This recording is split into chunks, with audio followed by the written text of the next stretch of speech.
Hello guys, how's it going? And welcome back to another video and another race reaction for the 2022 season. And today is the Saudi Arabian Grand Prix, and I think it's fair to say we had a very enthralling race and a very long and tiring one as well. Obviously throughout the whole weekend on Friday what happened, and then everything that happened in qualifying and then the race. But nevertheless, we'll break it all down for you guys. So let's get into the race reaction. So we'll first start talking about practice. Obviously, if you don't know, Friday practice, we had the missile attack near the oil field, near about 20 kilometers away, I think it was, from the actual track itself. And obviously that put a lot of doubt in people's heads whether the weekend should have still progressed, and it did. I think the teams and the drivers had a good meeting in the Friday night up until about 3 a.m. I think it was about a 4-hour meeting. And obviously, yeah, a huge controversial thing what happened, and obviously, you know, safety is the most important thing ever. But yeah, I don't really know all the full details, but nevertheless, it went ahead anyway, which I'm really glad about. Now I've got weekends off. I was like, oh, please don't just postpone the F1 race. But no, it went ahead, and I'm really, really thankful that it did, because it delivered. So we'll start with Red Bull then. We'll start with Sergio Perez. Obviously, he got his first pole position in Formula One.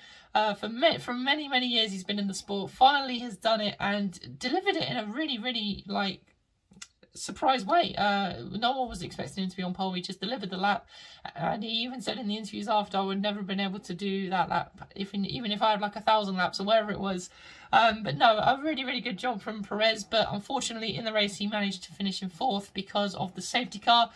Ferrari pulled a bluff, and then unfortunately Latifi crashed into the wall, and yeah, that completely ruined Perez's race, and didn't recover after the safety car either, unfortunately. And there was a bit of controversy between him and Sainz with the safety car line.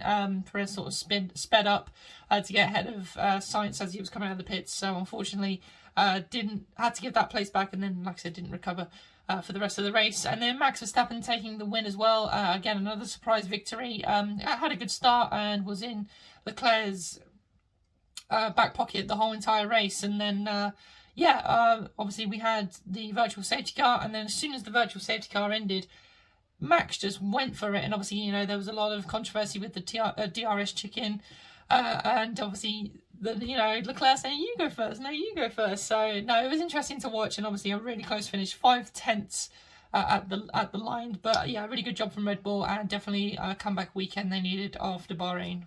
Moving on to Ferrari then, Charles Leclerc finished in 2nd and Sainz in 3rd. Yeah, once again we saw a fantastic battle between the two, and it definitely looks like Red Bull and Ferrari, like we proved in Bahrain, it looks like it's going to be between those two, because Mercedes are nowhere and the rest of the field can't even catch up either. So yeah, but Ferrari had a pretty good day. Like I said, Leclerc got really unlucky at the end there, but they pulled the bluff on Red Bull, managed to get ahead and take the lead for a majority of the race once the safety car came out. And then, yeah, like I said, Max, straight after that virtual safety car, just chased down Leclerc.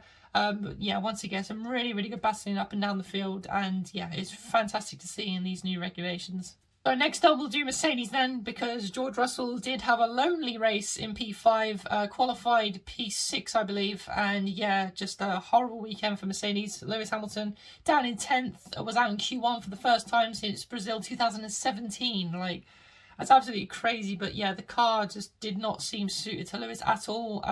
It seemed more like a setup issue than what they were saying. But yeah, no, the porpoising and everything, they just need to sort that car out. George, like I said, managed P6 in qualifying, but yeah, in the race as well, just had a lonely one. Hamilton was trying to come through the field, which he managed to get up to about 6th place, I think, just behind his teammate. And then obviously the virtual safety car came out for Alonso, Ricciardo and Bottas when they all retired. And then obviously, you know, blocking the whole entire pit lane. I don't know what was going on there, by the way, but ridiculous. Completely ruined Hamilton's race, and obviously he had flashbacks probably from 2020 in Monza when he came to the pits and it was shut. But yeah, either way, it completely ruined Hamilton's race, unfortunately. So yeah, I think he was screwed either way. If he risked it, he probably would have got a drive through, and if he didn't risk it, this is the result. So yeah, really bad day for Mercedes. Now, we're going to be talking about Alpine. Now, they were a team to watch in those first few laps, weren't they? Ocon and Alonso giving it everything, completely sacrificing their chances of getting some really good points, because they had some really good pace with each other. They were on par with each other.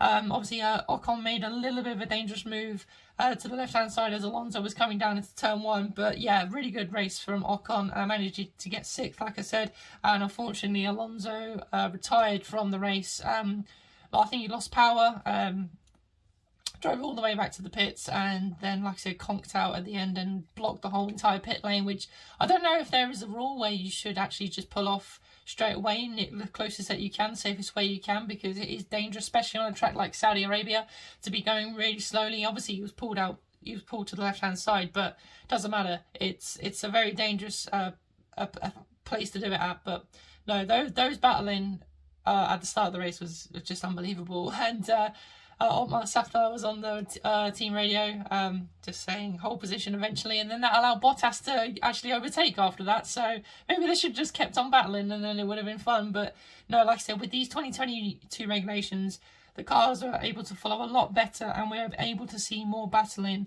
continue throughout the lap. Like, obviously, you know, Saudi Arabia is a very fast track, and normally those sort of tracks tend to lose you downforce because obviously, you know, you've got the dirty air ahead of you. But no, it's really, really good to see, and yeah, great from the Alpine drivers to give us some good entertainment. So next up is McLaren then. Lando Norris finishing in 7th place. Much better weekend for McLaren. Obviously Daniel Ricciardo did retire, but yeah, it did look a little bit more promising from them, but both out in Q2.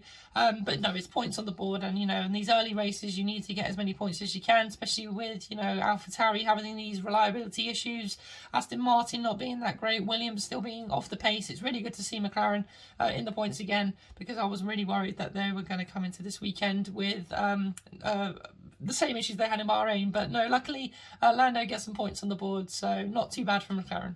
Speaking of AlphaTauri having issues, Yuki Tsunoda didn't even start the race. He was on his out lap to the grid. He hadn't even got to the formation lap and just conked out. Wasn't able to start the race, unfortunately.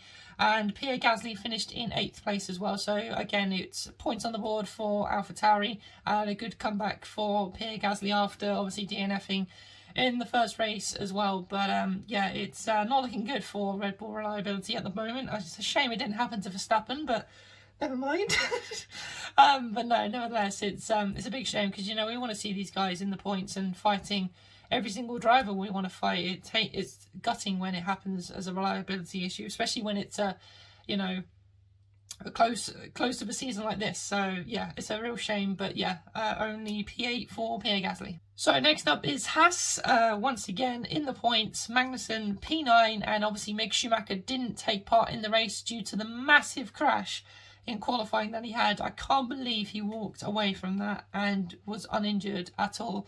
He must have been a little bit achy, even though he said obviously in the interview that he was fine. But honestly, I don't believe that. But it's great to see that he wasn't concussed, really injured, didn't break anything. It's honestly unbelievable, especially how fast that part of the track is and how hard that wall is that he hit as well.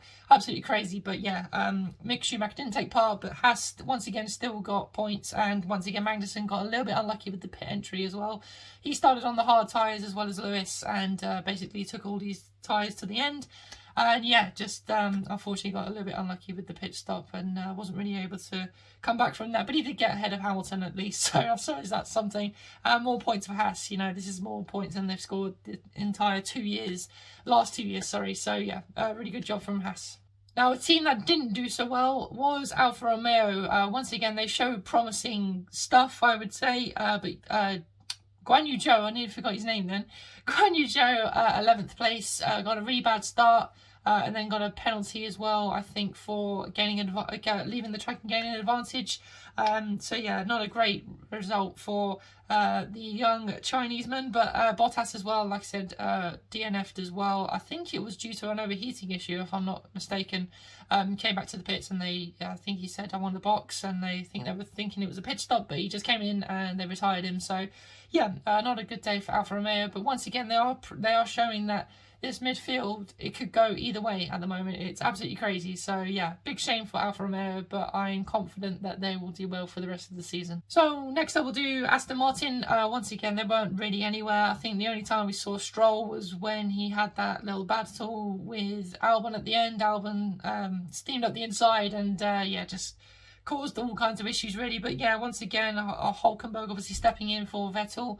But yeah, not really much to say on them really. Once again, Aston Martin and Williams look like the worst two teams at the moment. It's very hard to call, but yeah, not a great day for Aston Martin. And finally, Williams then, and yeah, like I just mentioned, Alexander Albon was nowhere the entire race. Went for a late move on Stroll, not even for points, just a bit of desperation, I think, maybe a bit of frustration maybe as well.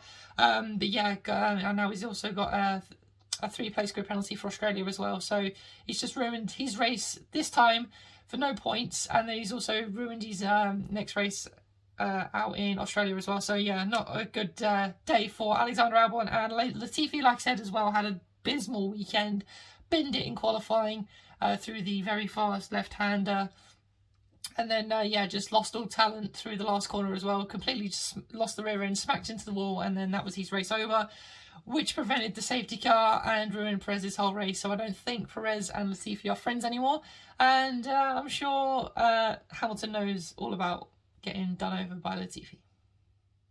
So there we go, guys. That is it. The race reaction done and dusted. And like I said at the beginning, I thought it was a really, really good race. These 2022 regulations really showing that this racing is really, really good.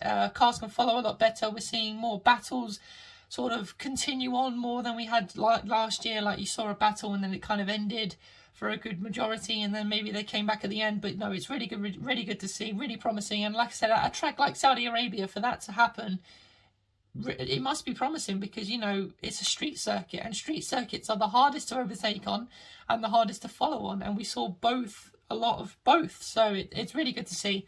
I just hope, like I said, we can really see it for the majority of the season, so it will be really, really good to see. And obviously Australia next up as well on the calendar. I'm really excited for Australia, actually. I think it is quite a good circuit, and with these new regulation changes, hopefully we should be able to see some good racing. Obviously the track's had a major overhaul as well, so yeah, it'd be good to see. But yeah, there we go, guys. That has been the race reaction for the Saudi Arabian Grand Prix. Let me know, as always, your thoughts in the comment section of this video. Make sure you give the video a thumbs up as well, and subscribe to the channel if you are new, so you never miss out on any videos. And I will see you all again in the next one, guys. Take care.